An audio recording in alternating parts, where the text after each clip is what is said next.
آگے اللہ فرماتے ہیں وَمِنَ اللَّيْلِ، یہ تو 5 نمازیں ہو گئیں، یہ تو ساری امت پہ فرض ہیں، لیکن رات کے کچھ حصے میں فَتَہَجَّدْ بِهِ کا مطلب اس حصے میں آپ نے تہجد پڑھنی ہے، نافلۃ لک، اے محمد صلی اللہ علیہ وسلم، یہ آپ کے لیے اضافہ ہے۔ کیا مطلب؟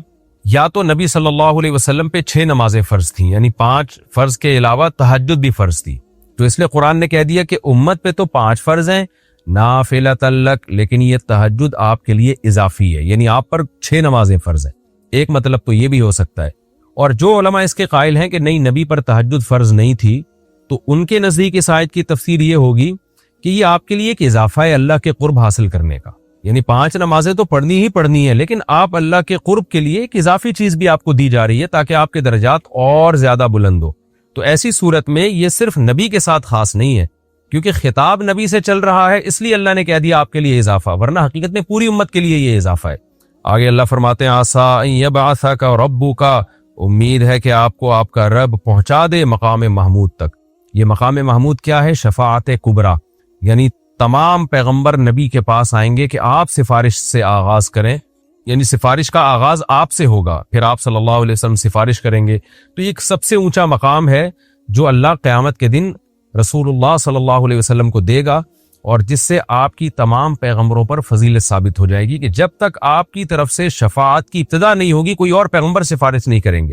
تو اللہ نبی صلی اللہ علیہ وسلم کو تسلیاں دے رہا ہے کہ یہ مشرکین کا جو آپ کے اوپر بے پناہ دباؤ ہے، جبر ہے، آپ اس میں تسلی رکھیے، آپ نماز قائم کریں اور تہجد کی پابندی کریں، اللہ نے آپ کو بہت بڑا آگے چل کے مقام دینا ہے۔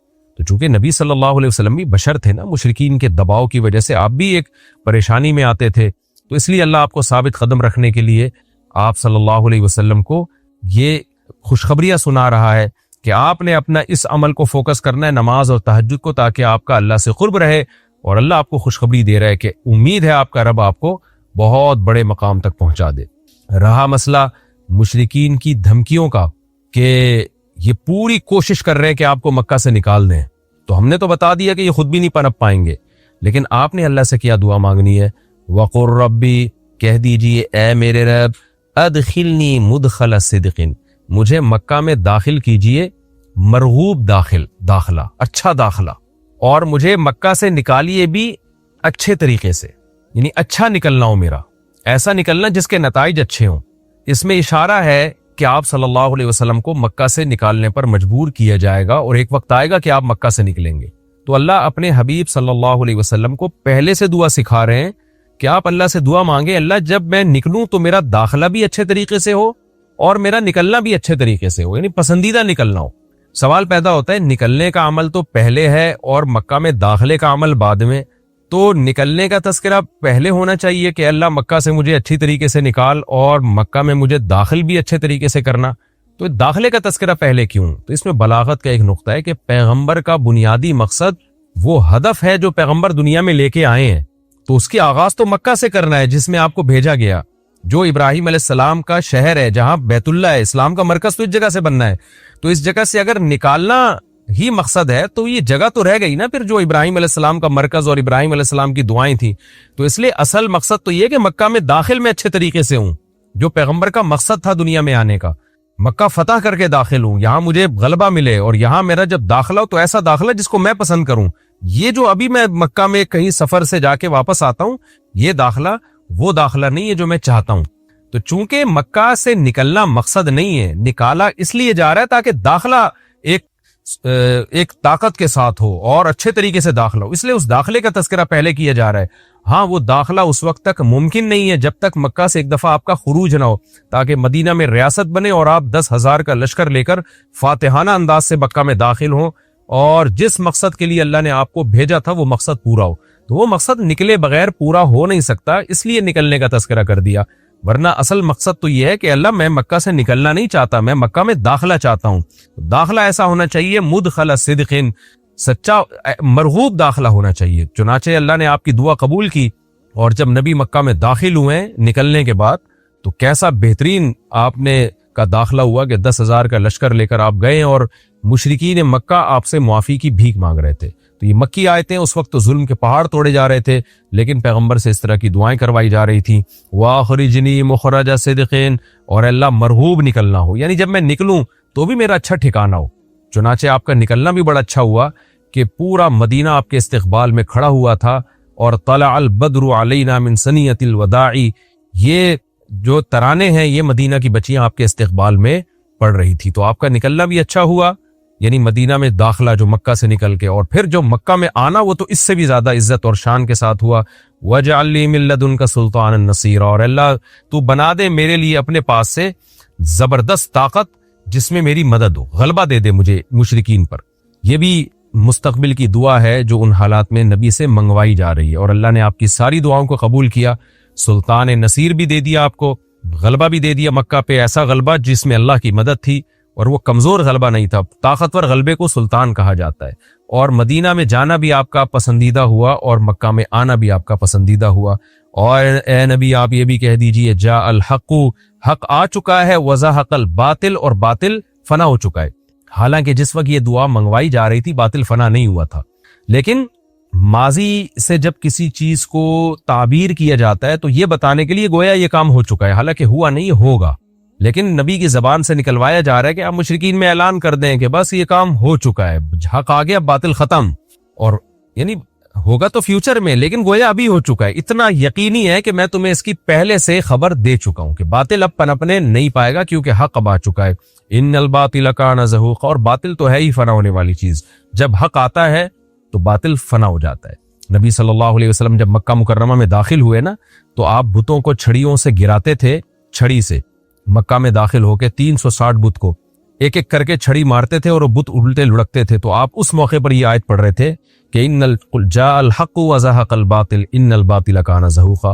کیا کیفیات بنتی ہوں گی صحابہ کی اور پیغمبر کی اس وقت کہ جو خوشخبری ان کو 13 سال پہلے دی گئی تھی، کئی سال پہلے دی گئی تھی، اور یقینی دی گئی تھی کہ یہ ہو چکا، تو اللہ نے اپنی آنکھوں سے دکھا دیا کہ کیسے بتوں کو بیت اللہ سے نکالا جا رہا ہے، اور اللہ کے گھر کو کیسے شرک سے پاک کیا جا رہا ہے۔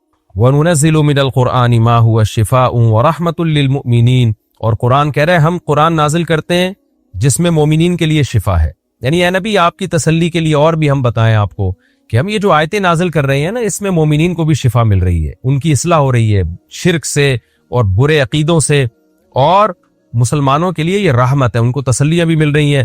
وَلَا يَزِيدُ الظَّالِمِينَ إِلَّا خَسَارًا، اور ظالمین کے خسارے میں اضافہ ہو رہا ہے کیونکہ ظالمین اس پر عمل نہیں کر رہے، حجت تمام ہو رہی ہے۔ وَإِذَا أَنْعَمْنَا عَلَى الْإِنسَانِ أَعْرَضَ وَنَأَىٰ بِجَانِبِهِ، قرآن کہتے ہیں ہم جب انسان پر احسان کرتے ہیں تو وہ اعراض کرتا ہے اور اپنے پہلو کو ہٹا دیتا ہے، نعمت ملنے کے بعد بجائے اللہ کے قریب ہونے کے اللہ سے دور ہوتا ہے۔ وَإِذَا مَسَّهُ الشَّرُّ، اور جب انسان کو کوئی مصیبت پہنچتی ہے کان یئوسا، تو مایوس ہونے لگتا ہے، یعنی انسان کے بارے میں شکایت کی جا رہی ہے کہ اس کا اللہ پر ایمان نہیں ہے۔ پیغمبر کا مقصد ہے اللہ سے جوڑنا، تو یہ جو مشرکین ہیں جو اللہ کو نہیں مانتے، یہ خوشیوں میں بھی اللہ کو بھولتے ہیں اور غم میں بھی اللہ کو بھولتے ہیں، اسباب کو دیکھتے ہیں زیادہ۔ جب اسباب کو آپ دیکھتے ہو اور پریشانی آتی ہے تو اسباب بتا رہے ہوتے ہیں پریشانی دور نہیں ہو سکتی، تو مایوس ہونے لگتے ہیں، ڈپریشن میں جاتے ہیں، اور جب خوشی آتی ہے تو اپنا کمال سمجھتے ہیں لہذا اترانے لگتے ہیں اور خدا سے دور ہو جاتے ہیں۔ تو اے نبی ان سے کہہ دیجئے کل یعمل علی شاکلتی، ہر شخص اپنی نیچر کے مطابق عمل کر رہا ہے۔ اچھے لوگ کیا کرتے ہیں کہ جب انہیں خوشی ملتی ہے تو شکر ادا کرتے ہیں، اور غم آتا ہے تو مایوس نہیں ہوتے، ان کو پتہ ہے غم اللہ دور کر سکتا ہے۔ فَرَبُّكُمْ أَعْلَمُ، تمہارا رب خوب جانتا ہے بِمَنْ هُوَ أَهْدَىٰ سَبِيلًا، کون ان دونوں فریقوں میں سیدھے راستے پر چل رہا ہے، جو غموں میں مایوس ہو اور خوشیوں میں اترانے لگے خدا سے دور ہو جائے وہ گمراہی والے راستے پر ہے، اور جو خوشیوں میں اللہ کے قریب آئے شکر ادا کرے اور غموں میں بھی اللہ کے قریب آئے کہ غم کو اللہ ہی دور کر سکتا ہے، مایوس نہ ہو، یہ سیدھے راستے پر ہے۔ سوال کسی نے پوچھا ہے، قرآن کی آیت ہے سورہ حج کی آیت نمبر 18، اس میں اللہ نے سجدے کا ذکر کیا ہے کہ زمین، آسمان، چاند، سورج، ستارے اور انسان سب اللہ کو سجدہ کرتے ہیں، اور آخر میں کہا کہ بہت سے انسانوں پر اللہ کا عذاب ثابت ہو چکا ہے، وہ سجدہ نہیں کرتے۔ تو اس آیت کی تشریح پوچھی ہے کہ عذاب ثابت ہونے کا کیا مطلب ہے۔ دیکھیں اگر اللہ کے علم میں پہلے سے یہ بات ہوتی ہے کہ کچھ بڑے ڈھیٹ ہوں گے، بہت ڈھیٹ انسان ہوں گے، ان کے سامنے اللہ کی آیات پڑھی جائیں گی اور وہ پھر بھی اس کو پہ عمل نہیں کریں گے، تو ایسے لوگوں پہ اللہ نے عذاب ثابت کر دیا ہے، کیونکہ اللہ کا علم کامل ہے، تو پہلے سے اللہ نے لکھ دیا ہے کہ انہوں نے جہنم میں ہی جانا ہے۔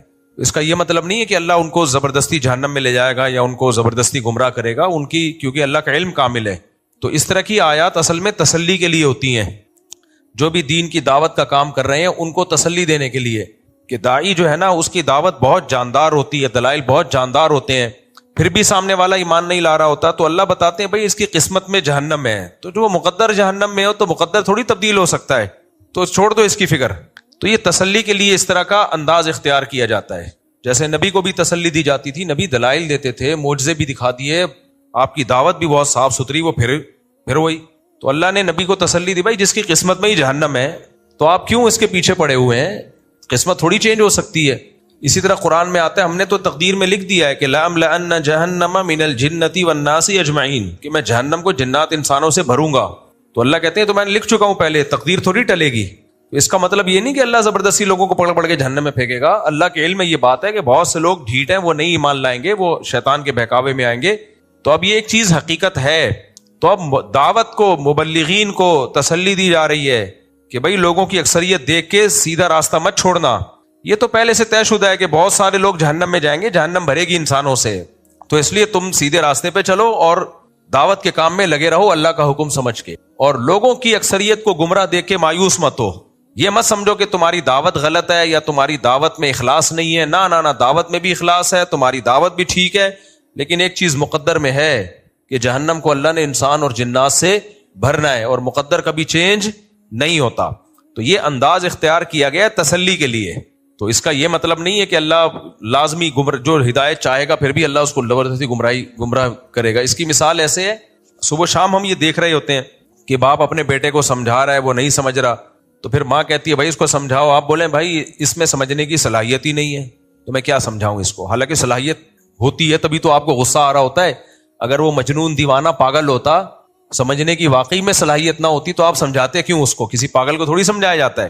تو یہاں جو آپ کہتے ہو اس میں سمجھنے کی صلاحیت ہی نہیں ہے، مطلب یہ ہوتا ہے کہ یہ انتہائی درجے کا ڈھیٹ آدمی ہے اور اس نے فیصلہ کر لیا کہ نہیں سمجھنا، تو اس میں صلاحیت سمجھنے کی ختم ہو چکی ہے. تو میں اپنا ٹائم ضائع کیوں کروں؟ میں ایسے پہ ٹائم لگاؤں گا جس پہ صلاحیت ہوگی.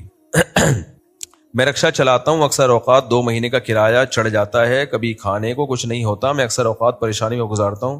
مجھ سے بڑے 9 بہن بھائی ہیں، سب کروڑ پتی ہیں، وہ مجھ کو نہیں پوچھتے، اب میں کیا کروں؟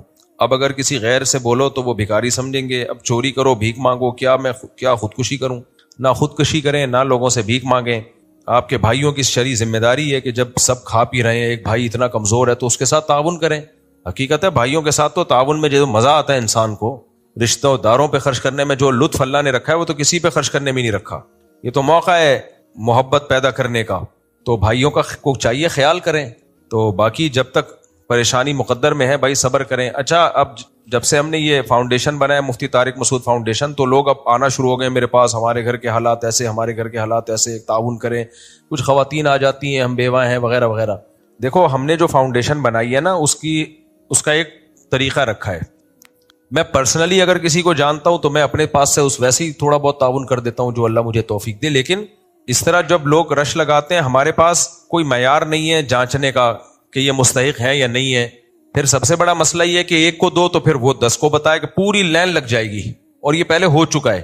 تو اس کے لیے دیگر کچھ ٹرسٹ ہیں جو مدد کرتے ہیں، تو ان سے رابطہ کریں. ہمارے جو ابھی ہم نے جو فوکس کرنا ہے، جو ہم نے فاؤنڈیشن بنائی ہے، اس میں ہم نے مختلف پروجیکٹ کو فوکس کرنا ہے، جن میں ہم نے سوچا تھا سب سے زیادہ ہم تعلیم اور ہیلتھ. اسی وجہ سے ہم نے اس دفعہ اجتماعی قربانی ابھی نہیں کی ہے کہ اجتماعی قربانی یہ بہت لوگ ہیں کرنے والے، ہمیں کیا ضرورت ہے، اور اس میں گڑبڑیں بہت ہوتی ہیں، فنڈ کھا گیا، وہ یہ ہو گیا عجیب. اجتماعی قربانی تو میرا تو موڈ نہیں ہے اجتماعی قربانی کرنے کا. لوگ اپنی گائے لاؤ ذبح کرو بھائی.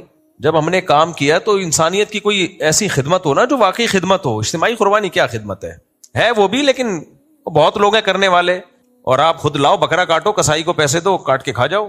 گائے لاؤ، کھا جاؤ، کھلا دو لوگوں کو. اس میں کیا ہے؟ یعنی اگر آپ یہ سہولت لوگوں کو نہ دو تو کون سا کوئی طوفان آ جائے گا. تو ہم لوگوں نے مشورہ یہ کیا تھا کہ ہم اس فاؤنڈیشن میں 2 چیزوں کو فوکس کریں گے. ہیلتھ کو، یعنی لوگوں کی صحت. دوسرا ایجوکیشن. ہماری سوسائٹی کا سب سے بڑا عیب کیا ہے؟ تعلیم نہیں ہے. مسلمان جو ہے نا تعلیم میں پیچھے ہے. تو تعلیم کو تو دین کا حصہ ہی نہیں سمجھتے. ہم مار کھا رہے ہیں پوری دنیا میں. دیکھو اسلام دنیا میں غالب ہونے کے لیے آیا ہے. باقی دنیا میں عبادت کی کرنے کی ہر مذہب میں، ہر ملک میں اجازت ہے. کوئی ملک نہ نماز پہ پابندی لگاتے ہیں، نہ زکوٰۃ پہ، نہ روزے پہ، کوئی پابندیاں نہیں ہے. مسئلہ سارا یہ مسلمان مار کھا رہا ہے, یہ دور ہے ٹیکنالوجی کا, سائنس کا. تو اگر اس میں آپ پیچھے رہ گئے تو کسی کام کے نہیں ہو. مجھے بتاؤ, پاکستانی آرمی کا جب جھگڑا ہوا انڈیا سے, تو یہ جنگ جو لڑی ہے تو یہ ٹیکنالوجی کے بیس پہ لڑی ہے نا, یا ڈنڈے اٹھا کے چلے گئے تھے یہ لوگ؟ ڈاکٹر عبد القدیر خان نے پاکستان کو ایٹمی طاقت بنایا تو پڑھے لکھے آدمی تھے نا, کیا خیال ہے؟ اگر وہ پڑھے لکھے نہ ہوتے, پاکستان ایٹمی طاقت نہیں بنتا نا, تو میں یہاں بیٹھا ہوا بیان نہیں کر رہا ہوتا, ابھی میں بھی کہیں ریڈی لگا رہا ہوتا ٹماٹر کی. سب حال خراب ہو چکا ہوتا, غزہ سے زیادہ برا حال ہو چکا ہوتا ہمارا. یہ ذہن میں رکھو, انڈیا نے ایسی واٹ لگانی تھی نا, کاٹ کاٹ کے گاجر مولی کی طرح کھاتے ہمیں, کیونکہ عراق, لیبیا, شام سب کو کھڈے لین لگا دیا انہوں نے. ان کا اگلا ہدف کیا تھا بولو؟ پاکستان. یہاں ہاتھ ڈالتے ہوئے 100 دفعہ سوچتے ہیں کہ ایٹمی پاور ہے, ایٹمی طاقت ہے. ابھی جنرل عاصم منیر دھمکی بھی لگا کے آ گئے نا, فل تڑی لگا کے آ گئے. لوگوں کو یہ تڑی بھی پسند نہیں آ رہی, کیونکہ ہم لوگوں نے منفی سوچنا اتنا شروع کر دیا ہے کہ اب ہم ریپیئرنگ سے ٹھیک نہیں ہوں گے, ہمیں کھول کے دوبارہ جوڑنا پڑے گا. نہیں آئی سمجھ میں بات؟ بھائی آرمی چیف وہاں جا کے تڑی لگا کے آیا کہ اگر ہمیں کچھ کیا نا تو ہم تہس نہس کر کے رکھ دیں گے. یہ بہت بڑی بات ہوتی ہے. کسی بھی ملک کا لیڈر جب جا کے اس طرح بات کرتا ہے تو وہ ملک کی عوام خوش ہوتی ہے 100 اختلافات کے باوجود. لیکن ہم لوگ ہر چیز کو الٹا بیوقوف بنانے کے لیے تڑی لگاتی ہے, لوگوں کو الو بنانے کے لیے. تو سوچتے رہو, منفی سوچ سوچ کے مر جاؤ بھائی. میں نہیں کہہ رہا آپ آرمی چیف سے محبت کریں, آپ کا ذاتی ہیڈک ہے, اچھا ہے برا ہے, ہمیں کیا کسی کی ذاتیات سے. لیکن ایک ملک کا ایک اچھا پیغام تو چلا گیا نا, تھوڑی تڑی شڑی. اور تڑی لگانے کے لیے پیچھے دم ہو تو تڑی لگتی ہے. کسی بھی ملک کی آرمی بلا وجہ کی تڑیاں نہیں لگاتی ہے, اس کو پتا ہے تڑی کا جواب آگے سے تڑی میں آئے گا. یہ وہ تڑی نہیں ہے جو فلموں میں لگائی جاتی ہے, اوے یہ کر دوں گا ڈیشن. یہ فلموں میں کچھ بھی نہیں ہوتا. یا ایویں ہی لوگ تڑی بے وقوفی میں لگا کے آ جاتے ہیں اور پھر بعد میں افورڈ نہیں کر پاتے. جب ایک فوج ہو اور اس کا چیف جب تڑی لگاتا ہے تو اس تڑی کے پیچھے اس کو پتا ہوتا ہے کہ اتنا ہمارے پاس پاور ہے کہ یہاں تڑی بنتی ہے. امریکہ کو تڑی نہیں لگائی, لیکن وہاں جا کے دنیا کو تڑی لگا دی ہے. تو اس تڑی کے پیچھے کیا ہے؟ بم. ایک آدمی نے کسی سے کہا یہاں بم ہے, اس نے کہا تیری اماں کون سی کم ہے. تو اس تڑی کے پیچھے کیا ہے؟ بم. تو یہ ڈاکٹر عبد القدیر خان نے محنت کی, یونیورسٹیوں میں پڑھے, اور ان کے جیسے اور بھی سائنٹسٹ تھے اس میں, اور بہت سارے سائنسدان تھے. اکیلے آدمی کی محنت نہیں ہوتی. یورینیم کو لانا, اس کو پھر ایک اس کے لیے ایک ٹرم استعمال ہوتی ہے, اس کو صاف کرتے ہیں, ایک ٹرم استعمال ہوتی ہے, اس وقت میرے ذہن سے نکل گئی. ہاں نہیں, افزودگی اس کی. تو بہت مشکل کام ہے, ایران نہیں کر پایا اب تک یہ کام, یہ آسان کام نہیں ہے. اس کے لیے بھائی پڑھائی لکھائی چاہیے تھی جو انہوں نے کی, اور پاکستان کو ایک ایٹمی پاور بنایا. ہم نے اپنے علماء سے, بزرگوں سے سنا ہے کہ اگر ڈاکٹر عبد القدیر خان نہ ہوتے تو آج ہماری داڑیاں محفوظ نہ ہوتی. اور ڈاکٹر عبد القدیر خان بھی خود مذہبی آدمی تھے, 5 ٹائم کے نمازی تھے, علماء سے ان کا بڑا گہرا تعلق تھا. مذہب کی موٹیویشن کے بغیر نا اتنا پاورفل کام ہو نہیں سکتا, یہ دنیا کے لیے ہو نہیں سکتا ایسا, جب تک پیچھے اللہ کی رضا کا جذبہ نہ ہو. آپ کہہ سکتے ہیں امریکہ نے تو بنا لیا, بھائی وہ تو پہلے سے پاورفل لوگ ہیں نا, ان وسائل کے ہوتے ہوئے اتنا بڑا کام کر لینا. اور ڈاکٹر عبد القدیر خان کے ساتھ جتنے سائنٹسٹ ہیں سب نیک پرہیزگار ہیں. جامعۃ الرشید آ چکے ہیں, اتنی بڑی بڑی داڑیاں. ایک دفعہ ڈاکٹر عبد القدیر خان کے ایک ساتھی آئے, وہ بھی ایٹمی سائنسدان ہے, ایٹم بم بنانے میں ان کا بھی بڑا کردار ہے. جامعۃ الرشید میں ان کا بیان ہوا, ہم سمجھے کوئی ریونڈ سے کوئی بزرگ آئے ہوئے ہیں, اتنی بڑی داڑھی ان کی, اور سارا اللہ کی وحدانیت اور کبریائی پر انہوں نے بیان کیا. یہ ہمارے ملک کا ایک مثبت چہرہ ہے. لیکن ہم لوگ کو منفی سوچنے کی چونکہ عادت پڑ چکی ہے, الٹا ہی سوچتے رہتے ہیں. تو کچھ اچھا بھی سوچ لیا کرو. ٹھیک ہے, بہت سے کام الٹے بھی ہو رہے ہیں. سسٹم کے تحت انتخابات ہوئے ہیں, سب کو پتا ہے. انتخابات میں وہاں سے بندہ جیتا ہے جہاں سے کھڑا ہی نہیں ہوا. یہ الٹے کام بھی ہو رہے ہیں. تو جو الٹا ہے اس کو الٹا کہو, لیکن جو سیدھا ہے اس کو سیدھا تو کہو نا.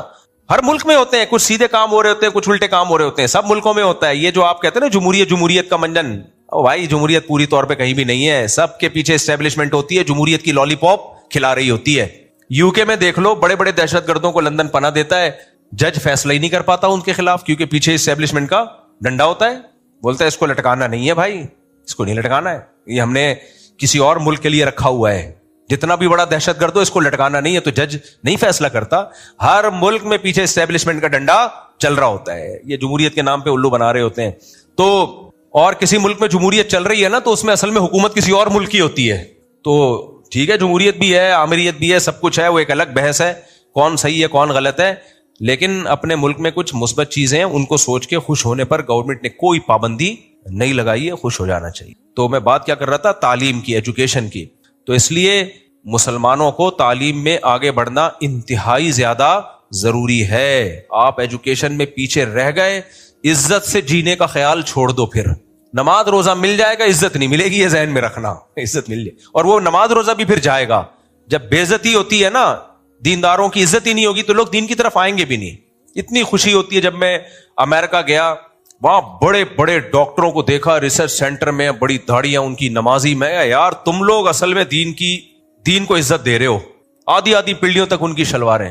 گوگل کے آفس میں گیا نا, گوگل سین فرانسسکو ہے نا امریکہ کا, جو کیلیفورنیا وہ ہب ہے, لاس اینجلس, ایل اے کہتے ہیں اس کو, ایل اے, تو وہ ٹیکنالوجی کا ہب ہے. گوگل کے آفس میں میں گیا, انڈین پاکستانی ہم نے وہاں پر سائنٹسٹ دیکھے, گوگل میں بڑی بڑی پوسٹوں پر ہیں, بڑی بڑی داڑیاں ان کی, اور ایسے زبردست شرعی لباس ان کا, 5 ٹائم کے نمازی. ہم نے کہا یار تم لوگ بھی تو دین پہ چل رہے ہو یار, یہ دین پہ چل کے یہ کام کرے تو مزہ ہے بھائی, کیا خیال ہے؟ وہ جو اسلام کو ریپریزنٹ کر رہے ہیں وہ اس سے اسلام کی عزت ہو رہی ہے. ہم لوگ جو کچھ کر رہے ہیں تو اس سے تو لوگ کہتے ہیں یہ جتنے بھی نیک لوگ ہیں سارے فارغ ہی ہوتے ہیں بیچارے, ناڑا باندھنے کی تمیز نہیں ہوتی, ایک ناڑا ادھر جا رہا ہے, ایک ناڑا. ابھی ایک لطیفہ ہے مسجد میں سنانے کا تو ہے, اتنا برا نہیں ہے, لیکن وہ ریکارڈنگ پہ آنے کا نہیں, اکیلے میں ناڑے پہ زبردست خاندانی لطیفہ.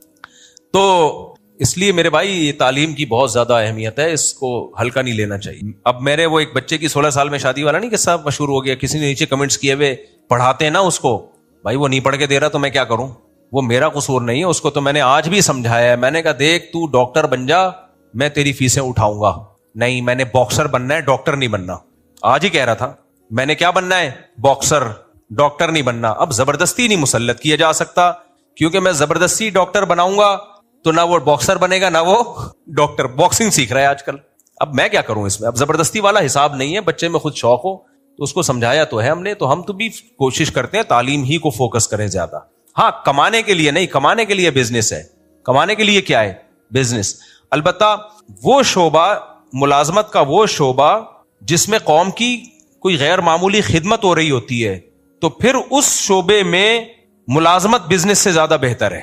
جیسے ڈاکٹر کا ایک شعبہ ہے, اس میں انسانیت کی خدمت ہے اور بہت مشکل سے ڈاکٹر بنتا ہے, تو اس ڈاکٹر کو آپ نے میڈیکل سائنس چھڑا کے بزنس پہ لگا دیا تو پیسہ تو کما لے گا وہ, لیکن بھائی اس کو اللہ نے صلاحیت دی تھی ڈاکٹر بننے کی, لوگوں کی جان بچانے کی, تو پیسہ زیادہ آ جائے گا لیکن انسانیت کی خدمت نہیں ہو سکتی. آپ کیسے, زیادہ پیسہ آنے سے بھی تو خدمت ہوتی ہے, تو بہت سارے لوگ زیادہ پیسہ کما کے وہ کر رہے ہیں خدمت, اس کے لیے بہت زیادہ دماغ نہیں چاہیے. لیکن ڈاکٹر کے لیے یا عالم کے لیے, اب عالم بننے میں پیسہ نہیں ہے لیکن دین کی خدمت کتنی زیادہ ہے.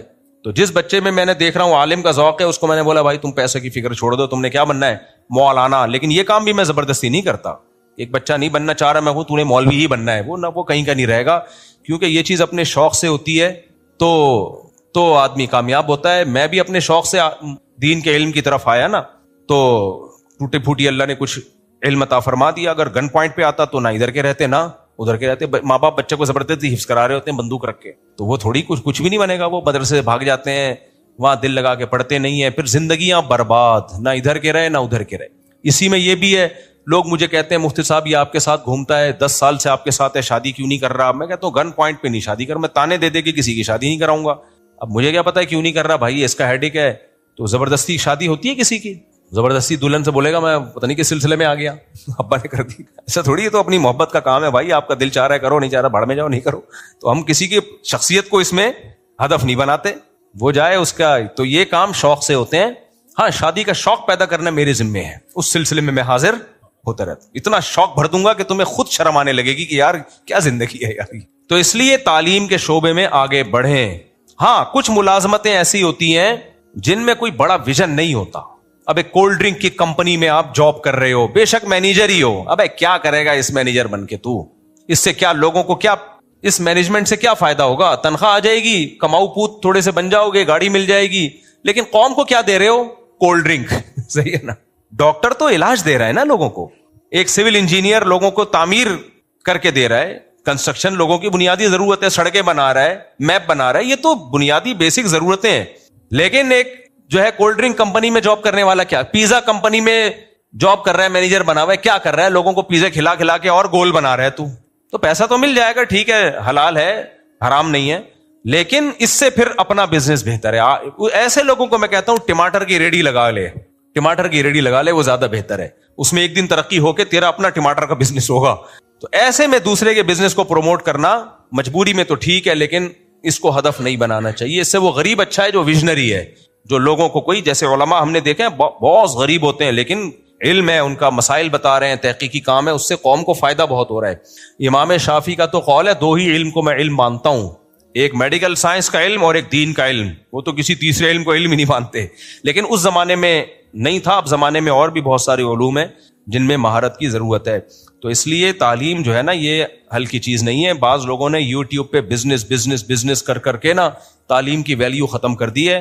سارے کاروباری بن گئے, دولت تو آ جائے گی, ایجوکیشن ختم. پھر کوئی تہذیب, ایجوکیشن انسان کو مہذب کرتی ہے, اس میں میچورٹی لے کر آتی ہے, اس کے دماغ کو نکھارتی ہے.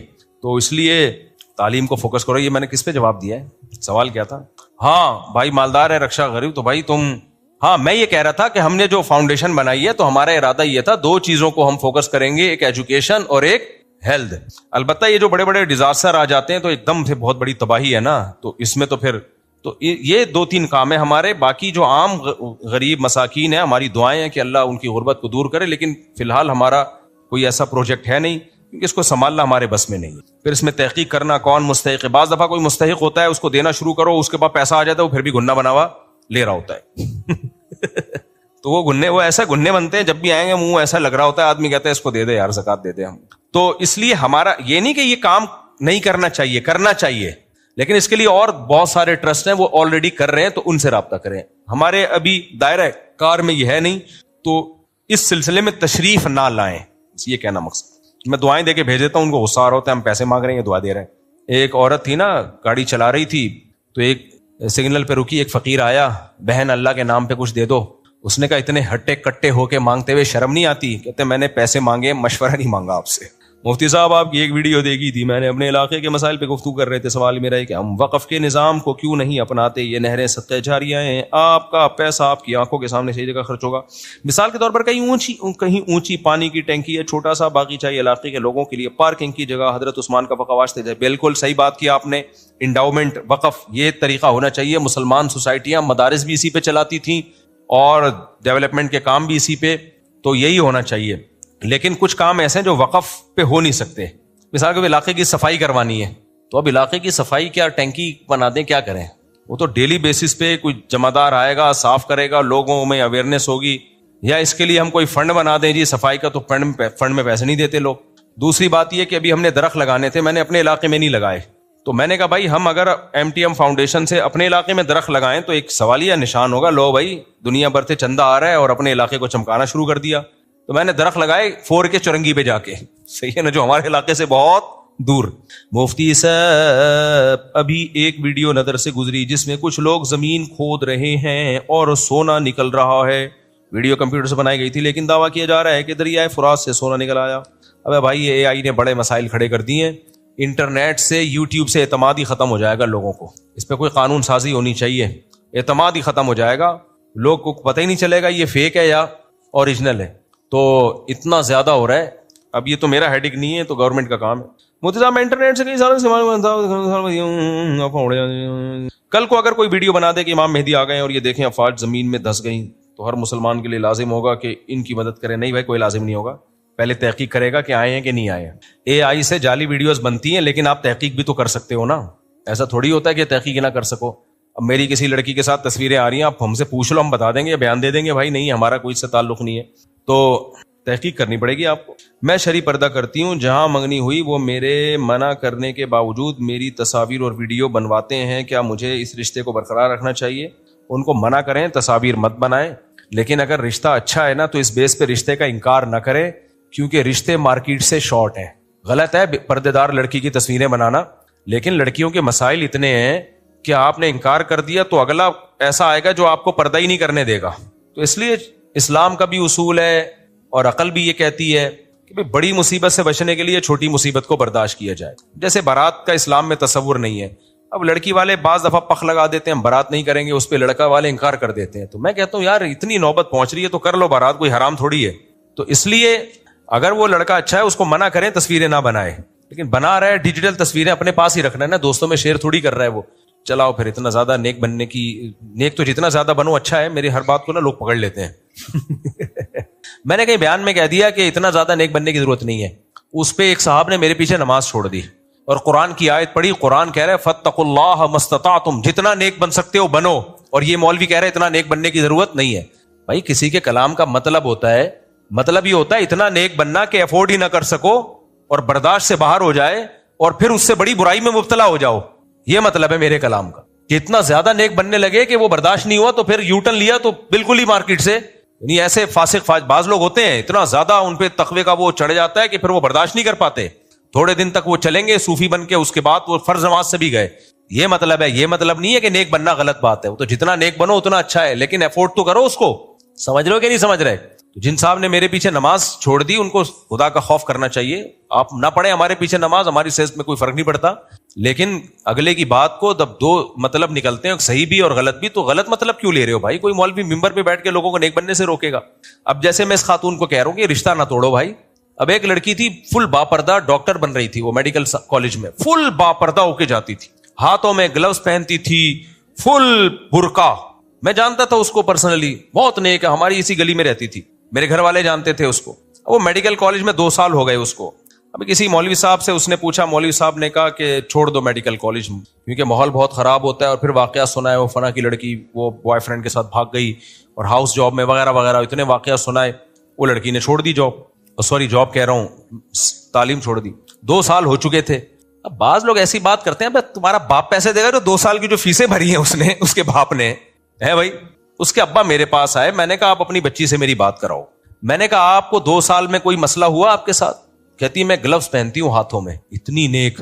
میں نے کہا آپ جیسیوں کو تو جانا چاہیے تاکہ دوسروں کو بھی شوق پیدا ہو. آپ جیسی اگر کوئی اتنی مضبوط دیندار ہے جو 2 سال میں بھی اس ماحول سے متاثر نہیں ہوئی ہے اور ہاتھوں میں گلوز پہن کے جا رہی ہے اور اتنی اچھی ڈاکٹر بنی, وہ بعد میں جب میں نے اس کو بولا نا کہ آپ پڑھو, بہت زیادہ اچھے نمبر آئے اس کے. اور تو میں نے اس کے ابا کو کہا, میں نے کہا, وہ کہہ رہی نہیں علماء نے فتویٰ دیا ہے, وہ عین بڑا اچھا نکلتا ہے نا, جب انسان میں تقویٰ زیادہ ہوتا ہے تو ہا اور عین حلق سے نکالتا ہے وہ.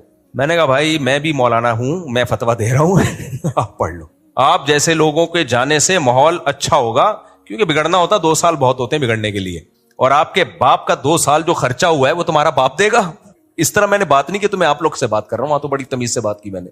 وہ بھی تو ہے نا, باپ کہہ رہا ہے تم نے فتویٰ دے دیا, میرے کرنا تھا تو 2 سال پہلے کر لیتے یہ کام, میری جو 2 سال کی کم تھوڑی ہوتی ہے میڈیکل سائنس کی فیسیں. تو بعض لوگ ایسی بات کر دیتے ہیں سوسائٹی میں جو قابل عمل نہیں ہوتی, وہ اپنے آپ کو اس کی جگہ رکھ کے سوچیں.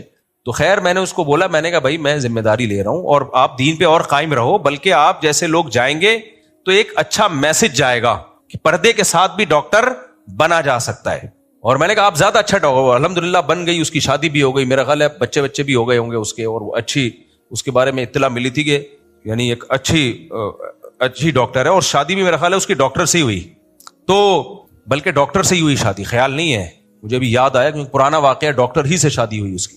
تو کیا بات ہے چل رہی تھی, پھر ہم دائیں بائیں نکل جاتے ہیں. ہاں تو میرا مقصد تھا, اب میں اس کو یہی کہوں گا نا, اتنا نیک بننے کی ضرورت نہیں ہے کہ یونیورسٹی چھوڑ دو, میں یہی کہوں گا نا.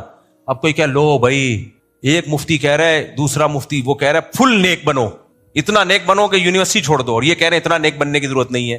تو اس کا مطلب ہے, اتنا نیک بننے کا مطلب بہت نیک بنو, کہ نیکی کا یہ کانسیپٹ کہ ابا کے 2 سال کے پیسے برباد کر دو, یہ غلط ہو جائے گا. اور ایسے میں ہوتا کیا ہے, اتنا زیادہ شدت والی راہ جب اختیار کی جاتی ہے تو رزلٹ کیا نکلتا ہے؟ سب سے پہلے باپ بدل ہوتا ہے مولاناؤں سے, وہ باقی بچوں کو کہتا ہے کہ ان کو کسی مولوی کے بیان میں نہیں بٹھاؤ, پھر وہ کسی دن پیتے ہوئے پکڑے جاتے ہیں.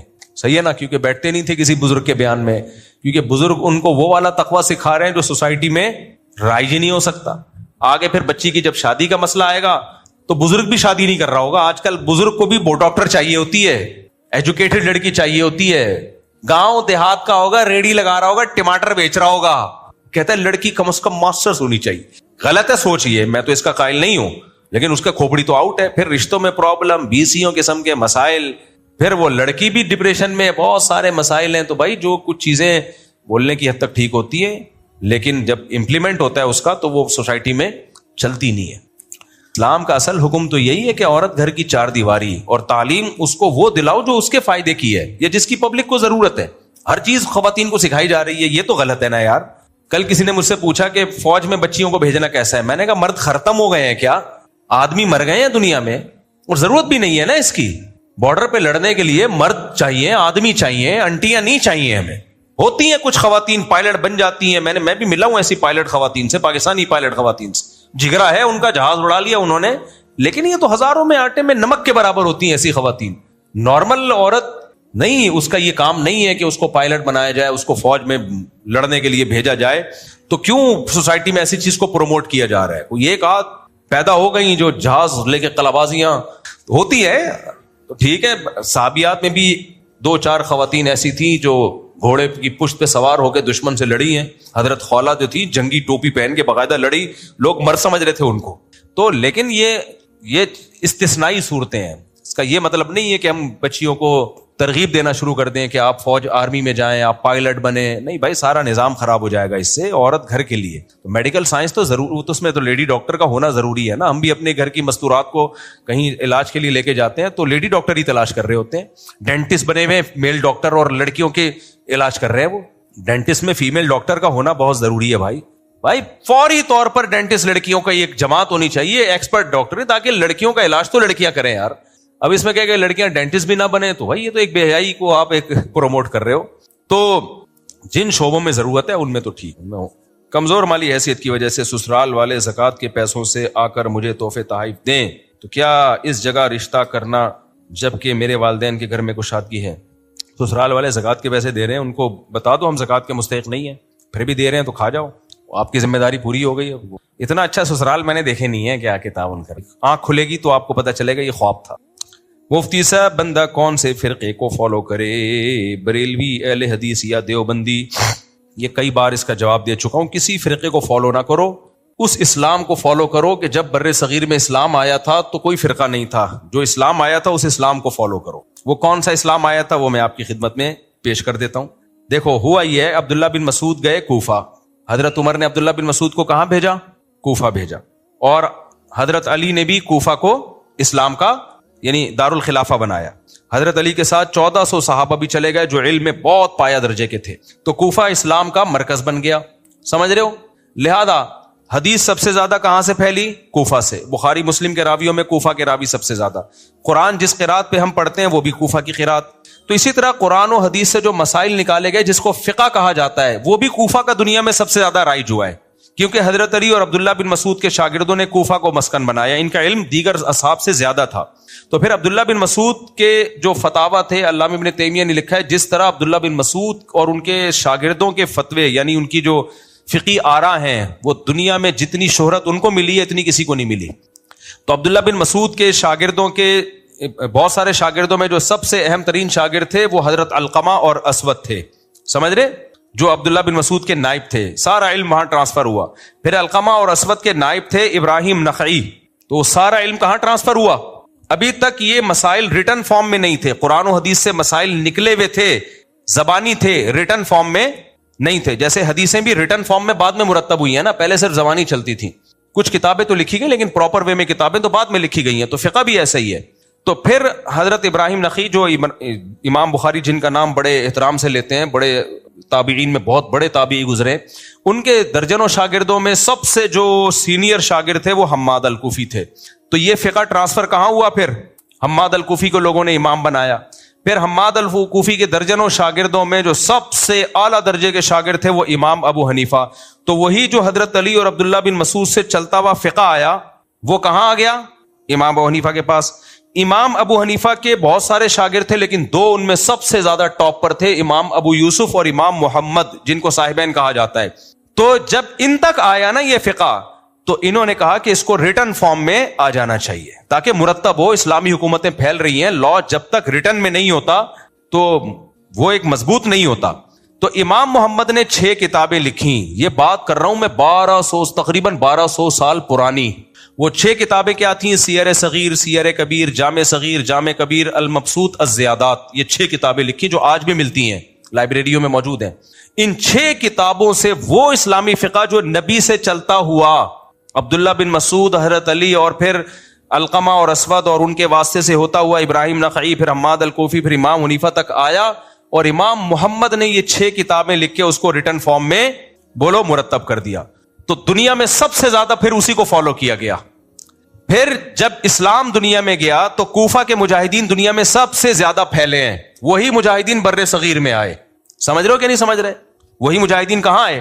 محمد بن قاسم آیا، پھر دیگر لوگ آتے آتے علاقے فتح ہوتے ہوتے سندھ فتح ہوا، پنجاب KPK میں افغانستان کے راستے اسلام آیا، وہی افغانستان گئے کابل، تو ہوتے ہوتے ہوتے ہوتے افغانستان میں تو حضرت عثمان کے دور میں کابل فتح ہو چکا تھا، لیکن جو فقہ رائج ہوا وہ وہی فقہ جو امام محمد نے مرتب کیا تھا، اس وقت سے وہی فقہ چلتا ہوا آ رہا ہے. اس فقہ کو فقہ حنفی کہا جاتا تھا، اس لیے کہ اس کے مرتب کرنے والے کون تھے؟ امام ابو حنیفہ. تو وہ امام ابو حنیفہ کا فقہ نہیں ہے، وہ نبی کا فقہ ہے جو چلتے چلتے امام ابو حنیفہ تک پہنچا اور امام محمد نے اس کو مرتب کر لیا، اور مرتب کرنے کے بعد اس کی نسبت امام ابو حنیفہ کی طرف ہو گئی.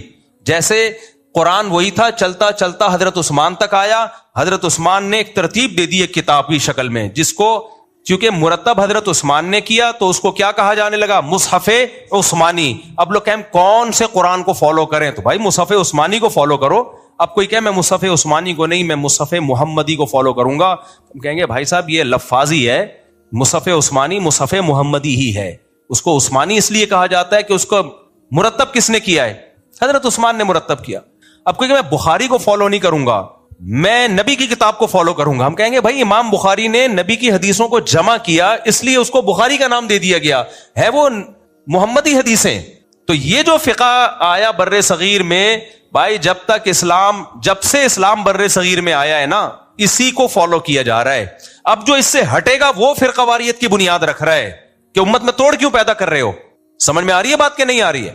چاہے کتنا اچھا لیبل لگائے، وہ بولے ہم قرآن و حدیث کو فالو کرتے ہیں فقہ حنفی کو نہیں، اس کا مطلب وہ جو آیا تھا وہ تورات اور انجیل سے مرتب ہوا تھا اور آپ اب قرآن و حدیث سے مرتب کر رہے ہو، اور کر پھر بھی نہیں رہے ہیں.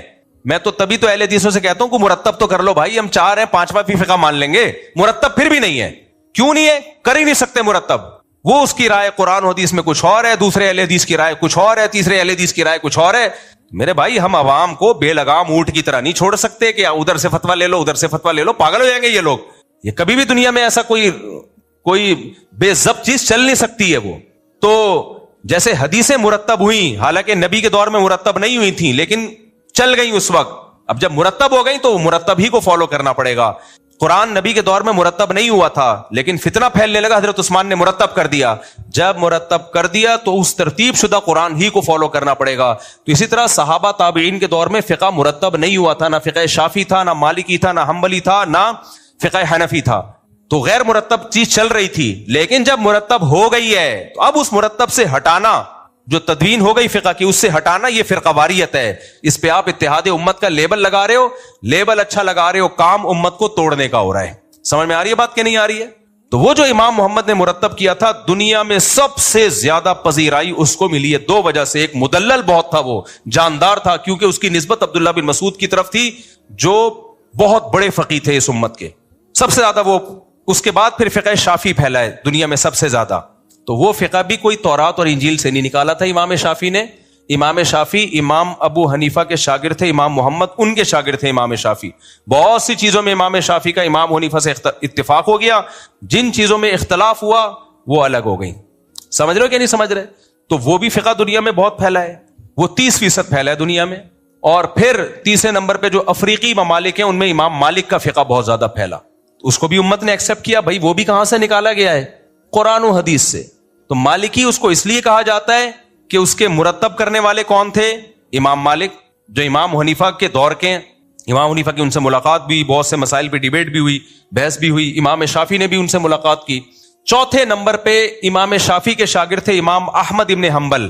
ان کا فقہ دنیا میں پھیلا جس کو فقہ حنبلی کہا جاتا ہے. یہ 2% امت نے اس کو فالو کیا، جو سعودی عرب اور چند علاقے ہیں. بہت سب سے کم اس فقہ کو فالو کیا گیا ہے، کیونکہ اسلامی حکومتیں جو زیادہ چلی ہیں وہ فقہ حنفی پہ چلی ہیں. بنو عباس کے اکثر قاضی حنفی تھے، بنو امیہ کے اکثر قاضی فقہ حنفی کو فالو کرتے تھے.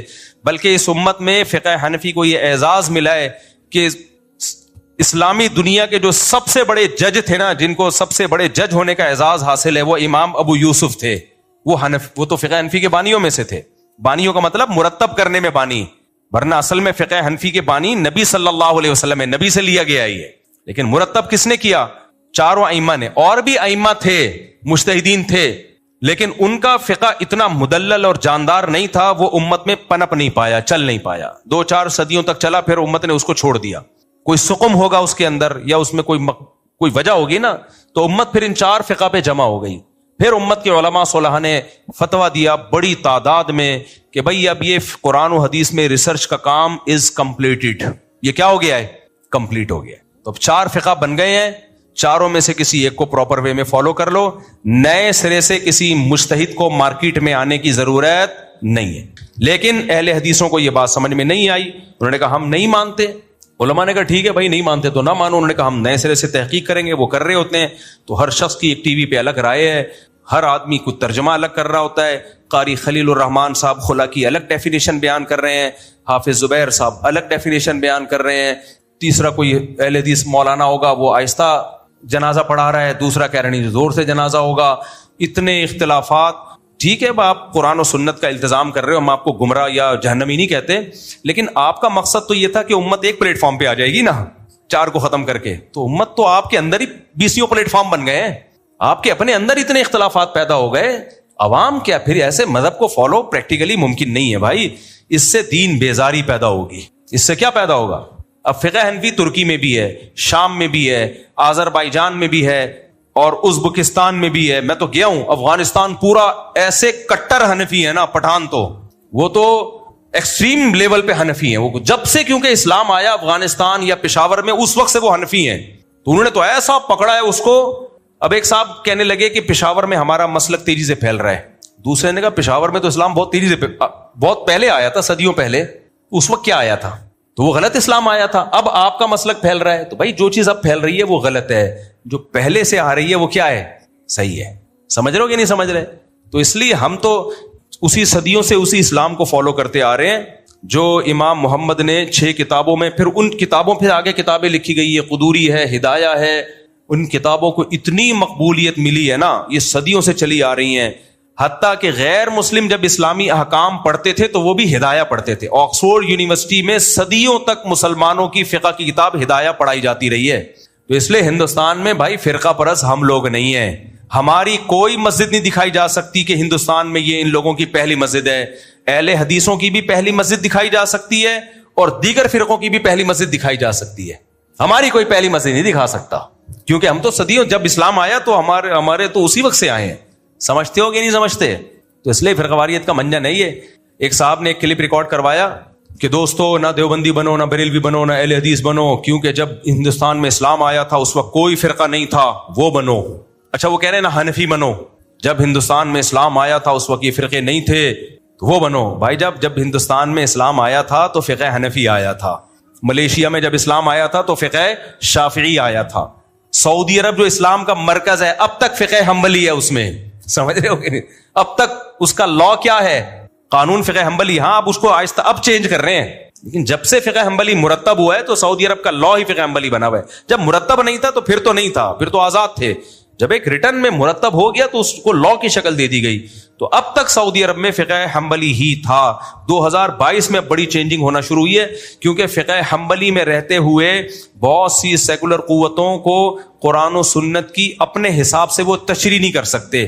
تو جب فقہ حنبلی سے آزاد ہو گئے, اب آپ دیکھنا سعودی عرب میں نئے مفتی آئیں گے, وہ قرآن و سنت کا لیبل لگا کے کچھ بھی پہنا دیں گے امت کو. یہ ہو سکتا ہے, میں نہیں کہہ رہا ہو رہا ہے, لیکن ہوگا, یہ تو ہوگا. تو جب آپ فقہ کی پابندی سے نکلے تو ہر شخص آزاد ہے. پھر وہ قرآن و حدیث کے نام پہ کچھ بھی مارکیٹ میں لاتا رہے, آپ کسی کتاب کے تو پابند نہیں ہو, تو لیبل آپ یہ لگاؤ گے میں تقلید نہیں کرتا, میں صرف قرآن و سنت کو مانتا ہوں. کچھ بھی فتویٰ, 3 طلاق کو 1 کر دیا انہوں نے, حالانکہ قرآن و سنت میں کہیں بھی نہیں ہے کہ 3 طلاقیں 1 ہوتی ہیں. حرام بیوی جس کے حرام ہونے پر اجماع صحابہ تابعین کا, قرآن بھی حدیث بھی صحیح حدیثیں بھی کتنی ڈھٹائی کے ساتھ اس حرام بیوی کو حلال کر دیا, تو اب رہ کیا گیا میرے بھائی؟ لیبل کیا لگا دیا؟ قرآن و سنت. وہ جدہ کے ایک آج کل پاکستانی مفتی اعظم ہے نا, ان کا میرے خلاف کلپ آیا کہ مفتی کہتا ہے 3 طلاقیں سے بیوی حرام ہو جاتی ہے. دیکھو سعودیہ عین بھی بڑے گاڑے نکالتی. سعودیہ کے 2022 میں بادشاہ سلامت نے یہ سرکولر جاری کیا ہے. وہ جدہ کے مفتی آتے ہیں, میں ہوں مفتی جدہ سے, چھوٹی چھوٹی داڑھی ہے ان کی, تو میرے خلاف اکثر بیچارے کلپ بناتے رہتے ہیں. ایک دن بتا بھی رہتے ہیں میرے بچے مفتی صاحب کو بہت سنتے ہیں بھائی تمہاری فیلڈ نہیں ہے, تم چھوڑ دو یہ کام. میں آپ کا احترام کرتا ہوں, آپ جدہ کے مفتی اعظم ہوں گے, ہیں نہیں ویسے مذاق میں کہہ رہا ہوں, لیکن وہ لوگوں نے ان کو مفتی اعظم نام رکھا ہوا ہے کیونکہ وہ, اور پھر عین وین بہت نکال رہے ہوتے ہیں تاکہ تھوڑا سعودیہ کا لک بھی آئے نا. تو میرا مذاق اڑانا مقصد نہیں بھائی, قابل احترام ہے میرے لیے. لیکن محترم دلیل کیا دے رہے ہیں یہ میرے بارے میں نا, کہ نہیں دیکھیں سعودی عرب میں 2022 میں بادشاہ سلامت نے سرکولر جاری کیا ہے کہ اب کسی مفتی کو اجازت نہیں ہے کہ وہ 3 طلاق کو 3 قرار دے. کورٹ سے فیصلہ جاری ہوگا 3 طلاقیں 1 ہوں گی, یعنی کوئی مفتی 3 کو 3 نہیں کر سکتا. اب کورٹ کا فیصلہ کیا ہے, 3 طلاقیں کتنی ہوں گی, 1. نیچے لوگوں کے میرے خلاف بھی کمنٹس, اور ان کو واہ زبردست. تھوڑی سی سینس استعمال کر لو. 2022 میں سعودی عرب قانون بنا رہا ہے کہ 3-1 ہوں گی. اس کا مطلب سعودی عرب میں جب سے اسلام آیا ہے 2022 تک 1400 سال تک سعودی عرب کی عدالت فیصلہ کرتی رہی ہے 3 طلاقیں 3 ہوں گی. تبھی تو بادشاہ کو وہ چینج کرنا پڑا 2022 میں, ورنہ سرکولر جاری کیوں کرتا بادشاہ. 2022 میں جو سرکولر آ رہا ہے وہ اسلام ہے, اور 2022 تک سعودی عرب گھاس کھا رہا تھا کیا ہے بھائی, نہیں آئی سمجھ میں. تو یہ تو محترم کا سینس ہے کہ 2022 والے کو کر رہے ہیں کہ دیکھو انہوں نے بھی قرآن حدیث کو فالو کرنا شروع کر دیا ہے. تو بھائی صاحب انہوں نے قرآن کر دیا ہوگا, میں کسی پہ الزام نہیں لگاتا. سعودی حکومت تو 2 منٹ میں بندہ مارکیٹ سے شارٹ کرتی ہے. لیکن آپ خدا کے لیے سعودی عرب میں رہو, ہم بھی جاتے ہیں, رہتے ہیں, عزت کے ساتھ عمرہ کرتے ہیں, محبت کے ساتھ واپس آ جاتے ہیں. غیر ضروری فضائل پیش نہ کریں, آپ غیر خاموشی اختیار کر لیں, بس اتنا کافی ہے. یہ کائنڈلی آپ نہ کریں. ایک اچھی اسٹیٹ ہے سعودی عرب, اکنامیکلی بہت مضبوط ہے اور اسلام غالب ہے اس میں. محبت کریں سعودی عرب سے, خدا نہ خواستہ سعودی عرب پہ کوئی بات آتی ہم سب جان دیں گے, حرمین ہے بھائی. لیکن کائنڈلی یہ نہ کہیں کہ 2022 میں یہ فیصلہ کر دیا تو حنفیوں کا غلط تھا, اور یہ حنفیوں کا بھی تو اجماع امت ہے بھائی 3 طلاق کے 3 ہونے پر. تو یہ کائنڈلی وائنڈلی کر کے نا کچھ بھی چلا دیتے ہیں مارکیٹ میں. تو یہ حال ہوگا کہ جب آپ تقلید چھوڑو گے ائمہ اربعہ کی, تو پھر حرام بیوی بھی ڈھٹائی کے ساتھ قرآن و سنت کا لیبل لگا کے حلال ہوگی, جو کہ لوگ کر رہے ہیں. اور یہ اس مسئلے پر بیٹھتے نہیں ہیں اہل حدیث, لوگ بیٹھتے نہیں ہیں. یہ 3 طلاق کے مسئلے پر نہیں بیٹھتے اہل حدیث کے, ایسا بھاگتے ہیں. میرے دوستوں میں بھی اہل حدیث ہیں, مجھ سے بہت سارے اہل حدیث مسائل بھی پوچھ رہے ہوتے ہیں اور اپنے مسلک پہ چل رہے ہوتے ہیں, 2-4 مسائل مجھ سے بھی پوچھتے ہیں. تو میرا مقصد کسی کی توہین نہیں ہے, لیکن بھائی 3 طلاق کے مسئلے میں اہل حدیث بالکل خالی ہیں, ٹھیک ہے نا, گھماتے ہیں باتوں کو.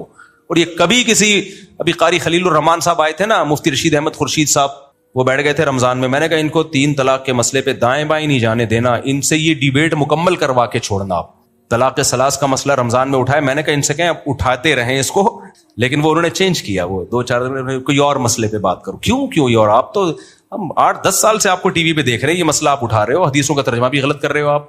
تو یہ مسئلہ ہے, اس لیے میرے بھائی زبانوں کو قابو میں رکھا کرو. اور اگر نکل گئی نا 3 فائر ہو گئے ہیں حرام کرنے کی, حرام کو حلال کی کوشش نہ کرو. مفتی صاحب بندہ کون سے فرقے کا چاہیے, میں نے پورا جواب دے دیا. کون سے فرقے کو فالو کرنا ہے, کسی فرقے کو فالو نہیں کرنا, لیکن وہ اسلام جس کا عبداللہ بن مسعود کے شاگردوں نے جس کو مرتب کیا ہے, اس مرتب فقہ کو فالو کرنا ہے, وہی عین اسلام ہے. اور اگر وہ اچھا نہیں لگ رہا تو پھر شافعی فقہ کو فالو کر لو. آج کل کے جو نام نہاد مجتہدین ہیں, یہ اتحاد کے نام پہ نئے فرقے لانچ کر کے آپ کو فرقہ واریت میں الجھا دیں گے. مت بنو دیوبندی, ہمیں کوئی اس نام سے کوئی لگاؤ نہیں ہے, آپ نہ بنو دیوبندی. یہ تو بہت بات کی نام پڑا ہے نا دیوبندی. آپ بھائی جو مرتب فقہ ہے وہ فقہ حنفی ہے, اگر آپ اس کو فالو نہیں کرو گے تو آزاد ہو جاؤ گے آپ. وہ فتویٰ دے رہا ہے, وہ فتویٰ دے رہا ہے, وہ فتویٰ دے رہا ہے, بیٹھ کے پاگلوں کی طرح گھومتے رہو گے. بیوی وہاں سے فتویٰ لائے گی, ہو گئی ہے, آپ وہاں سے فتویٰ لاؤ گے, نہیں ہوئی ہے. چل رہا ہے یہ ڈرامہ مارکیٹ میں. آہستہ پڑھیے گا, آہستہ پڑھوں گا میں, ایسا پڑھوں گا سمجھ میں نہیں آئے گا. میں نہیں سمجھ کے نہیں لے سکتی ہے, اس سے میری نہیں بھائی, اس سے طلاق کا اختیار نہیں جائے گا. نہیں اس سے طلاق کا اختیار نہیں جائے گا, انہوں نے منع کیا, پھاڑ دیں اس کو, آپ بھی نہ پڑھ لیں گے. اگر کسی عورت سے شوہر نے اس کو طلاق دی, کسی عورت کے شوہر نے اس کو طلاق دی ہو صرف زبانی, 2 سال ہو گئے ہیں, کیا وہ عدت سے شادی کر کے یا پیپر لکھوانا ضروری ہے؟ اگر طلاق دے دی ہے اور عدت کے دوران رجوع نہیں کیا تو عدت گزرتے ہی عورت آزاد ہو گئی ہے, چاہے شوہر نے پیپر پہ لکھ کے نہ بھی دی ہو, زبان سے دے دی تو جائز ہو گئی, اور عدت کے بعد وہ کہیں اور شادی کر لے. البتہ خطرہ یہ ہوتا ہے کہ شوہر عورت پہ کیس نہ کر دے کہ بھئی یہ تو میری بیوی ہے. جھوٹ بول دیتا ہے نا بعض دفعہ, شوہر طلاقیں دے کے مکر جاتے ہیں, اب عورت کے پاس کوئی ثبوت تو ہے نہیں, تو پھر ایسی صورت میں ہم اس کو یہ فتویٰ دے دیتے ہیں کہ آپ کورٹ سے خلا لے لو. تو کورٹ کا خلا تو کالعدم ہوتا ہے، لیکن تحفظ کے لیے پیپر مل جائے گا اس کو، شوہر اس کے خلاف کیس نہیں کر سکتا کیونکہ طلاق تو آلریڈی وہ دے چکا ہے نا. تو یہ ایک ترکیب ہے. مرد نے اگر طلاق دی ہے تو اس کے لیے جائز نہیں ہے اس طلاق کو چھپانا. عورت اگر پیپر مانگ رہی ہے تو اس پر واجب ہے کہ وہ پیپر لکھ کے دیتا کہ کنفیوژن میں نہ رہے وہ. اچھا میرے بھائی، ہم نے کاروبار میں اللہ کو اپنا پارٹنر بنایا ہے، اب اس رقم کو جو اللہ کے لیے لکی کہاں خرچ کر سکتے ہیں؟ کہیں بھی خرچ کر سکتے ہیں، اور یہ منت نہیں ہے، واجب نہیں ہے. جتنا حسب توفیق آپ چاہیں آپ خرچ کر دیں. ہماری فاؤنڈیشن میں بھی دے سکتے ہیں. خود آپ سب سے پہلے تو اپنے قریبی رشتہ داروں پہ خرچ کرنی چاہیے جو شریعت کا حکم ہے. آپ کے قریبی رشتہ داروں میں بہن ہے، بھائی ہے، کوئی غریب ہے تو سب سے پہلے اس پہ خرچ کرو، باقی جہاں بھی خیر کے کام میں لگا دو. میرے بھائی مفتی صاحب سوال سیکرٹ ہے، اب تو مجھے موقع مل گیا نا گنگنانے کا.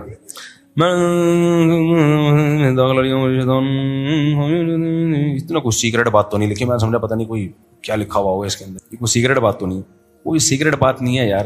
بھائی دل نہیں لگ رہا، پڑھو، لگ جائے گا دل انشاءاللہ. مجھے اس پہ سیکرٹ پہ غصہ آ رہا ہے، مجھے ایسی کون سی سیکرٹ بات.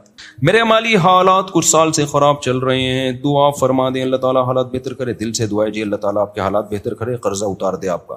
یہ سوال ایک آخری پڑھ لیتا ہوں، پھر ایک چھوٹی سی بات آپ کے سامنے کروں گا. جو میرے سے اتوار کو لوگوں کی ملاقاتیں بہت ہوتی ہیں، مجھے بہت کچھ لوگوں سے سیکھنے کا موقع ملتا ہے، تو میں پھر سوچتا ہوں کہ یہ بات میں لوگوں سے شیئر کروں گا، اپنے تجربے وہ بھی شیئر کرنے والا ہوں آپ سے. مفتی صاحب میں جب قضائے حاجت سے فارغ ہو کر اٹھ رہا ہوتا ہوں تو کچھ قطرے ہمیشہ گر کر کپڑوں پر لگ جاتے ہیں.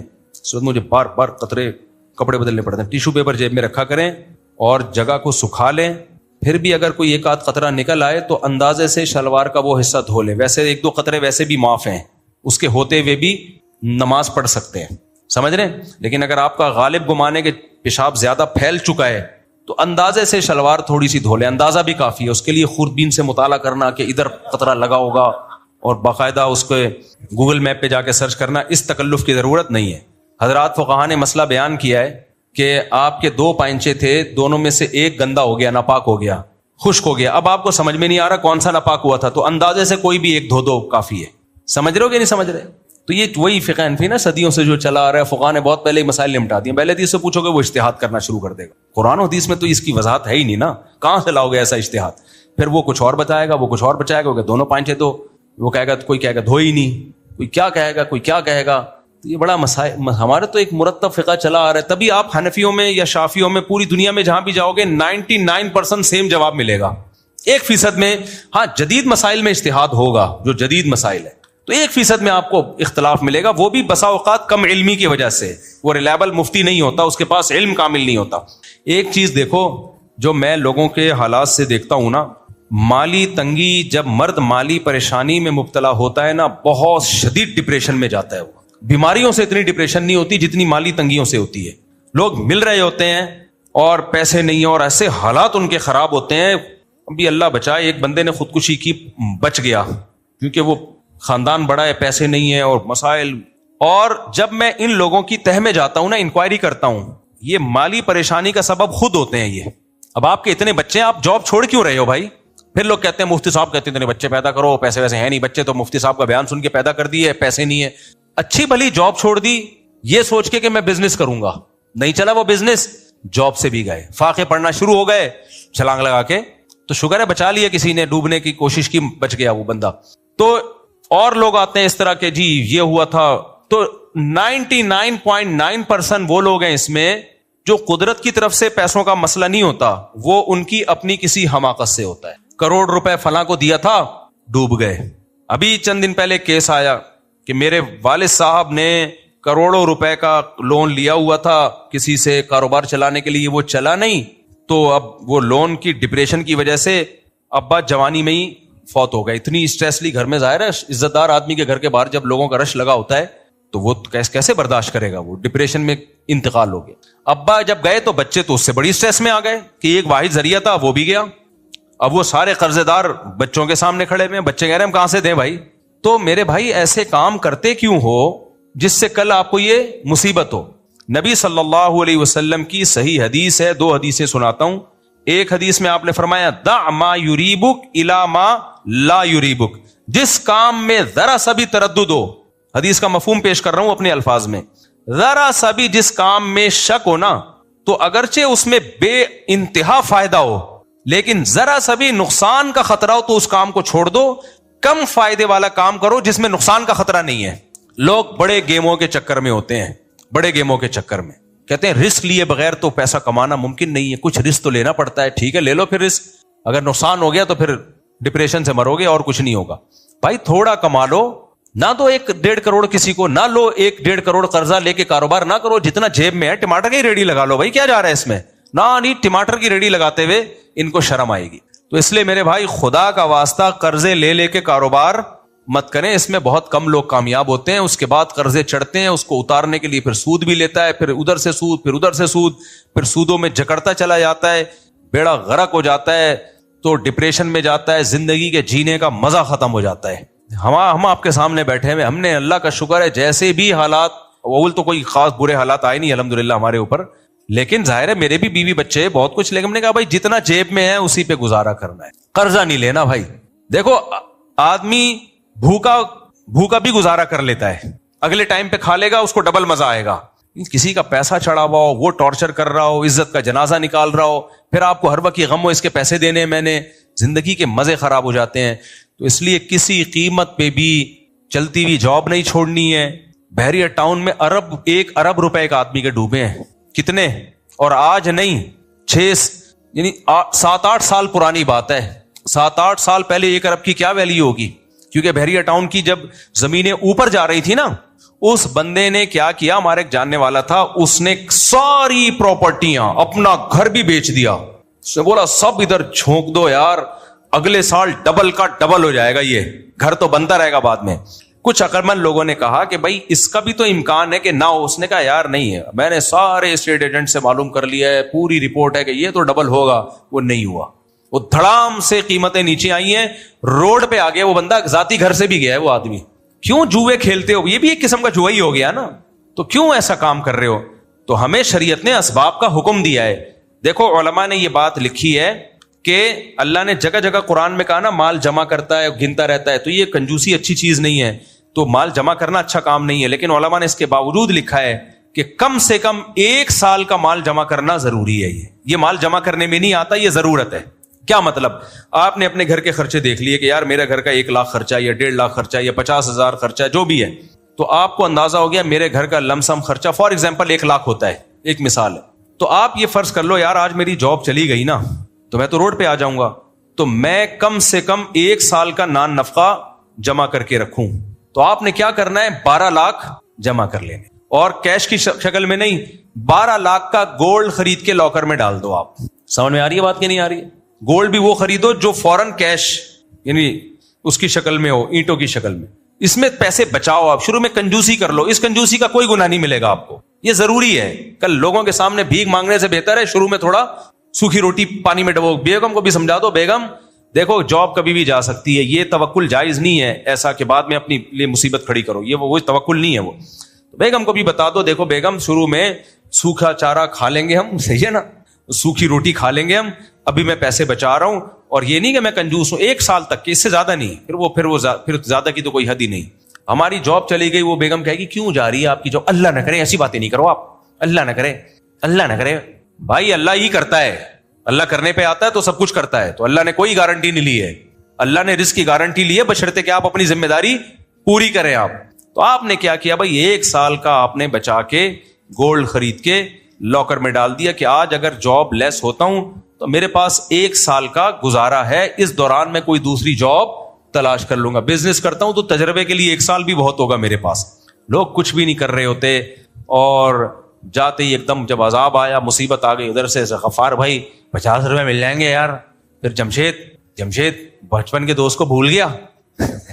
جمشید پہلے تو بڑا بلاتا تھا, گلی دیکھ کے رہا بھائی, نہ جمشید پوچھے گا نہ غفار پوچھے گا, بچپن کے لنگوٹی یار بھی بھاگ جائیں گے. اور ویسے بھی بھیک مانگنا کتنی بری بات ہے یار. تو اس لیے 1 سال کا رکھو کم از کم اپنے پاس, اور چلتی پھرتی جاب, یہ جو موٹیویشنل اسپیکر ہے ان کی باتوں میں آ کے مت چھوڑو. اور اسی طرح اگر اللہ نے اضافی پیسہ دے دیا ہے آپ کو, نہیں دیا تو کوئی فکر نہیں کرو, بچہ جب پیدا ہوتا ہے 2 ہاتھ 2 پاؤں لے کے پیدا ہوتا ہے, وہ خود کما لے گا, زیادہ ٹینشن مت لو. لیکن اگر اللہ نے اضافی پیسہ آپ کو دے دیا ہے, آپ ہینڈ ٹو ماؤتھ نہیں ہو, اچھا کھا رہے ہو, اچھی سواری ہے, اور اچھا آپ کا سب کچھ لائف اسٹائل اچھا ہو گیا, خوراک خاص طور پہ, پھر جو اضافی پیسہ ہے تو پھر شریعت کا بھی حکم ہے کہ بھائی کچھ اپنے بچوں کے لیے پراپرٹی یا گولڈ کی شکل میں بنا دے انسان, پھر وہ سیو کرنا شریعت کا حکم ہے.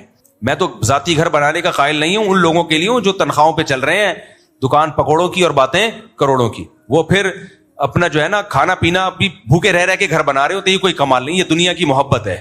لیکن اللہ نے اضافی دیا ہے نا, ہاتھ کھول دیا اللہ تعالیٰ نے, اور آپ خوب کھا رہے ہو, پھر بھائی کچھ ایسی پراپرٹی وغیرہ ایسی جگہ پہ نہ دو جو رسکی ہو. وہی بات ہے کہ یہ اس کی قیمت تو ڈبل ہو جائے گی لیکن ڈاکومنٹیشن اس کی مضبوط نہیں ہے, متنازع پلاٹ ہے, وہ بہت سستا بک رہا ہے اور بہت مہنگا بک جائے. نہیں بھائی نہیں, ریلائبل جگہ پہ کام ہلکا ہو لیکن پائیدار ہو, زیادہ پروفٹ نہ ہو لیکن کیا ہو, پائیدار ہو. تو ایسی جگہ پہ کوئی پراپرٹی لے کے ڈال دیں یا گولڈ لے کے لاکر میں ڈال دیں, بھائی یہ میرے مرنے کے بعد بچوں میں تقسیم ہو جائے. بالکل ایسا نہ ہو کہ میں مروں تو کچھ کھانے کو ہی نہ ہو, زکوٰۃ پہ آ جائیں لوگ. تو اگر اللہ نے اضافی کچھ دیا ہے اس میں بھی کسی حد تک, بہت زیادہ نہیں, کسی حد تک اولاد کی فکر یہ بھی باپ کی ذمہ داری ہے. ہاں اس میں فکروں میں پاگل ہو جانا اور اپنا کھانا پینے سے ہی جانا یہ غلط ہے, اور وہ بھی ایک لمٹ فکر ہو, اس کی بھی ایسا نہیں ہو کہ انتہائی نہیں ہے, وہ انتہا تو پھر بھائی کچھ بھی نہیں ہے. تو وہ بھی 2 عدد ہاتھ اور 2 عدد پاؤں لے کے آئے, ان کمبختوں کو بھی کچھ خود بھی کرنے دو, ٹھیک ہے, کیونکہ سارا ہی باپ سے اگر وہ ہوگا نا تو پھر خود اپاہج ہو جائیں گے, کسی کام کے نہیں رہیں گے, وہ پراپرٹیاں بیچ باچ کے کھا جائیں گے, پھر آخر میں انہوں نے بننا غریب ہی ہے. تو ان کو بھی کچھ موقع دو کرنے کا کہ اب خود بھی کچھ کرو کمبختوں. ہاں اتنا ہو گیا ہے. اچھا اس میں کیا ہوتا ہے, میں اپنے دوستوں میں بعض لوگوں کو کہتا ہوں یار تم 45 سال کے ہو گئے, اگر تمہیں اللہ نے بہت دیا ہے تو کچھ بچوں کے لیے بنا لو, بنا کے چھوڑ دو, بس اس کو بھول جاؤ. پھر اگر مر گئے تو کیا ہوگا, میں کیوں مروں گا بھائی جان, کوئی بھی کسی بھی ٹائم پہ بولو مر سکتا ہے. واقعات کسی کی بھی ساتھ ہو سکتے ہیں, بیٹھے بیٹھے بندہ مر جاتا ہے. کراچی میں تو زندہ ہے, اس پہ حیرت کی بات ہے. کراچی میں اس پہ نہیں, مجھے وہ لوگ کہتے ہیں فلاں کا انتقال ہو گیا, وہ نیچرل ہے, نارمل ہے. کہتے ہیں آپ کو ٹینشن نہیں ہو رہی, میں نے کہا مجھے تو خوشی ہو رہی ہے, 50 سال نکال گیا بندہ. ورنہ جو کراچی کے حالات ہیں 40-50, میں خود واقعی اپنے بارے میں حیران ہوتا ہوں. میں کیسے, دہشت گردی اتنی زیادہ ہے, ٹارگٹ کلنگ اتنی زیادہ. 2013 کی بات ہے, 14 کی, میرے پیچھے لوگ خفیہ تعاقب کرا کرتے تھے, یہاں برقعے میں عورتیں آ کے بیٹھ جاتی تھی, میں پتا ہوتا تھا یہ مخبر ہیں, ہٹا بھی نہیں سکتے تھے, عورت ذات ہے, مخبر ہیں, پوری لوکیشن چیک ہو رہی ہے کہاں جا رہا ہے, ٹارگٹ کلنگ. مولانا اسلم شغوری صاحب شہید ہو گئے, کتنے علماء. تو ہمیں تو ہر وقت یہ تھا آج گئے کل ہم اخبار میں آ رہے ہوں گے. کراچی میں تو یہ چل رہا ہے. مشہور آدمی کہاں زندہ رہتا ہے کراچی میں بھائی, یوسف الجانوی شہید ہو گئے, مفتی نظام الدین شہید ہو گئے, اطلاق فلانا شہید, مولانا عادل صاحب شہید ہو گئے, عبد المجید ندیم صاحب, یا مولانا ندیم صاحب ہوتے تھے, پورا نام بھول گیا, عبد الغفور ندیم صاحب. میری ان سے شادی بیاہ میں ملاقات ہوئی, کسی تقریب میں آئے ہوئے تھے, میں گپ شپ ہوئی, بڑے پڑھے لکھے آدمی, اگلے دن اخبار میں اطلاع آ گئی شہید ہو گئے, وہ اللہ ان کی مغفرت فرمائے. تو یہ حالات میں 50 سال بھی نکال گئے, بڑی بات ہے بھائی, کیا خیال ہے, بڑی بات ہے. اور یہاں پاکستان میں آپ بندہ بیٹھ کے سوچ رہا ہے میں کیوں مروں, بھائی کوئی بھی کسی بھی ٹائم پہ مر سکتا ہے. اس لیے پہلے سے اتنا انتظام کر دو, اگر اللہ نے گنجائش دی ہے, نہیں دی ہے تو ٹینشن نہ لو, اللہ کرے گا انشاءاللہ. گنجائش دی ہے تو اتنا انتظام کر دو بھائی, مرو تو پیچھے ایک دم سے روڈ پہ نہ آ جائیں, وہ بالکل ہی بس بچے ہی اسپیڈ سے پیدا کیے اور ابا کا اور کوئی کام, سارا زور کس پہ لگایا ہے, اسپیڈ کو فوکس کیا ہے. تو جو یہ کام کر رہے ہیں اور بچوں کے مستقبل کا نہیں سوچ رہے, تو وہ میرا آدھا بیان سن رہے ہیں, آدھا نہیں سن رہے. کچھ لوگ ایسے ہیں بچے اسپیڈ سے اور کر کچھ بھی رہے ہیں ان کے لیے, سارے کوئی کچرا کنڈی میں گھوم رہا ہے, کوئی بغیر چپل کے ناڑا لٹک رہا ہے, کوئی شلوار ہی نہیں ہے, ادھر جا رہا ہے ادھر جا رہا ہے. لوگ کہتے ہیں یہ ہوتا ہے زیادہ بچوں کا اثر. میں نے کہا بھائی اس نے آدھا بیان سنا ہے, آدھا سنا ہی نہیں. بچے ہی پیدا کیے جا رہے ہیں, ان کی فکر بھی کرنی ہے, پیدا بھی کرنے ہیں, روکنے نہیں ہے. اللہ کھلانے والا ہے, لیکن آپ اپنی ذمہ داری پوری کرو گے تو اللہ کھلائے گا بھائی. خود ہی اپاہج بن کے زندگی گزارو گے پھر نہیں ہوگا حساب کتاب. تو یہ بہت اہم بات تھی, کیونکہ لوگ آ رہے ہیں جو بہت ڈپریشن ہے یار, جب مالی مصیبتیں آتی ہیں نا انسان پہ, تو اپنے آپ کو آزمائش میں مت ڈالو, بھرپور اسباب اختیار کرو, اس کے بعد اللہ پہ توکل کرو. پھر وہ جو مصیبت آتی ہے اس میں اللہ صبر کی توفیق بھی دے دیتا ہے. جو مصیبت اللہ کی طرف سے آتی ہے نا اس میں صبر کی توفیق بھی مل جائے. اپنی حماقتوں سے جو آتی ہے اس میں صبر نہیں ملتا, اللہ عمل کی توفیق دے. اچھا یار بیچاری والدہ کا انتقال ہو گیا, جمعے کے دن دل سے دعا ہے جی, اللہ تعالیٰ, یہ کون ہے, عمر مسعود صاحب ہیں, دل سے دعا ہے اللہ تعالیٰ ان کی والدہ کی مغفرت فرمائے, ان کے درجات کو بلند فرمائے.